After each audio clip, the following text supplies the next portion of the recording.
वक्फ bill को लेकर देश भर के मुसलमान विरोध कर रहे हैं। इसी बीच सहारनपुर से कांग्रेस के लोकसभा सांसद ने लोकसभा में वक्फ संशोधन बिल पेश होने से पहले बड़ा बयान दे दिया है। उन्होंने कहा है कि अब कोई उम्मीद नहीं बची है, मुसलमानों पर इससे बड़ा कोई जुल्म नहीं। अब मुसलमानों की जमीन छीनने का काम होगा, उनकी संपत्तियों पर बुलडोजर चलेगा।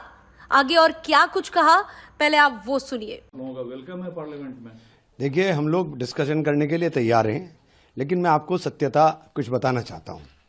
जो बार बार सरकार कह रही है कि मुसलमानों को कुछ नहीं बिगड़ेगा, वक्फ बाय यूजर जो इन्होंने हटाने का काम किया है और कह रहे हैं कि हमने नहीं हटाया, उसके अंदर प्रावधान कर दिया कि कोई भी संपत्ति जो सरकारी हो, जिसके अंदर सरकारी हिस्सेदारी हो या विवादग्रस्त हो, उस संपत्ति को जब तक वक्फ नहीं माना जाएगा वो एक डेजिग्नेटेड ऑफिसर को उसकी जांच दी जाएगी, और जब तक उसकी जांच नहीं होगी वो तब तक विवाद संपत्ति वक्फ की नहीं रहेगी। उत्तर प्रदेश सरकार ने, इससे बड़ा उदाहरण नहीं दे सकता, उत्तर प्रदेश सरकार ने 78% प्रॉपर्टी 14,500 हेक्टेयर में से लगभग 11,500 हेक्टेयर लैंड सरकारी घोषित कर दी, जिसके अंदर खानकाएं, ईदगाहें, मस्जिदें और कदीमी मस्जिदें 400, 500 साल पुरानी मस्जिदें भी शामिल हैं, उनको सरकारी संपत्ति घोषित कर दी।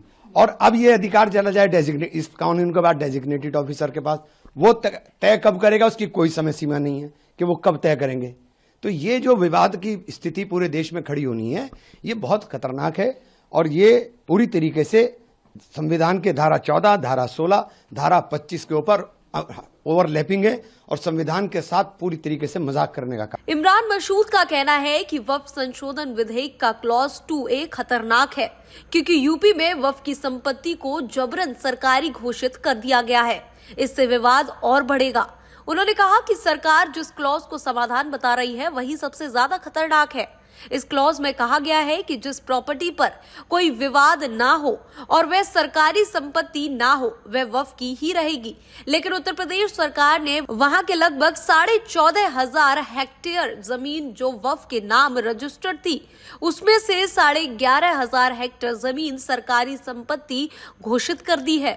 उन्होंने बताया कि इसका मतलब है कि इस क्लॉज के मुताबिक या नए बनने वाले कानून के मुताबिक अब ये सरकारी संपत्ति के रूप में दर्ज होगी, वक्फ की नहीं होगी। इसी पर ऐतराज जताया है। बताते कि आज लोकसभा में वक्फ संशोधन विधेयक पेश किया गया है। इस विधेयक को लेकर मुस्लिम संगठन लगातार विरोध कर रहे हैं। ऐसे में इमरान मसूद ने ये बयान देकर माहौल और गर्मा दिया है।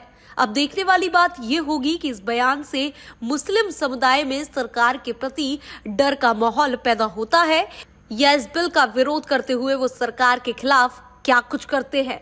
Bureau report, TV7 Bharat.